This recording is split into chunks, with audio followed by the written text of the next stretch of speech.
အားလုံးပဲမင်္ဂလာပါခင်ဗျာ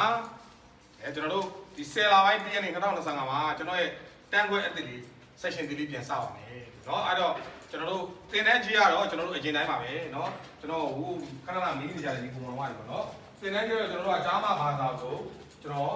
10သိန်းပါပဲเนาะကြားညက်ဘာသာဆို10သိန်းမှာညက်ဘာသာဆို10သိန်းကြားမှာဘာသာဆိုကျွန်တော်တို့10သိန်းပါတယ်အဲ့တော့ကျွန်တော်တို့တိသက်တဘာသာချင်းတက်ပိတ်နေပြီးတော့ကျွန်တော်တို့သင်တန်းကြီး10သိန်းပါခင်ဗျာအဲ့တော့ကျွန်တော်ရှိမှာတော့နေရလာတဲ့ညီကောင်မတွေကိုနေကြပေးပါတယ်စားသေးကတစ်လောက်2သိန်းခွဲယူပါတယ်ခင်ဗျာတင်တောက်ပစ္စည်းကတော့4သိန်းလောက်ပို့ပါမယ်เนาะအဲ့တော့ကျွန်တော်တို့ဒီမှာတော့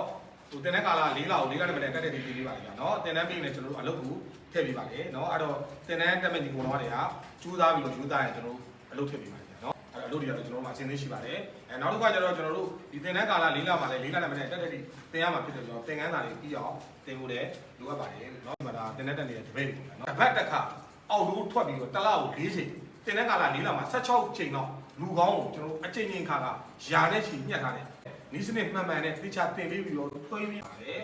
ကဲအားလုံးကိုကျေးဇူးတင်ပါတယ်เนาะတင်တဲ့တက်မဲ့ဒီပုံပေါ်တော်မတွေကိုအပ်ထားတဲ့ဒီပုံပေါ်တော်မတွေအကုန်လုံးကိုလည်းကျွန်တော်တို့10လပိုင်း1ရက်နေ့2025မှာကျွန်တော်လည်းပြန်လည်ဆုံးဖြတ်ကြပါမယ်ဗျာတင်တဲ့ကြိုးရထားတဲ့ဒီပုံပေါ်တော်တွေအကုန်လုံးကလည်းကျွန်တော်တို့ဒီလောက်အကုန်ကြီးလာပြီးပါမအပ်ရတဲ့လူတွေကလည်းကျွန်တော်တို့ဒီ10လပိုင်း1ရက်နေ့တော့လာ join လို့ရပါပြီကျေးဇူးတင်ပါတယ်ဗျာအားလုံး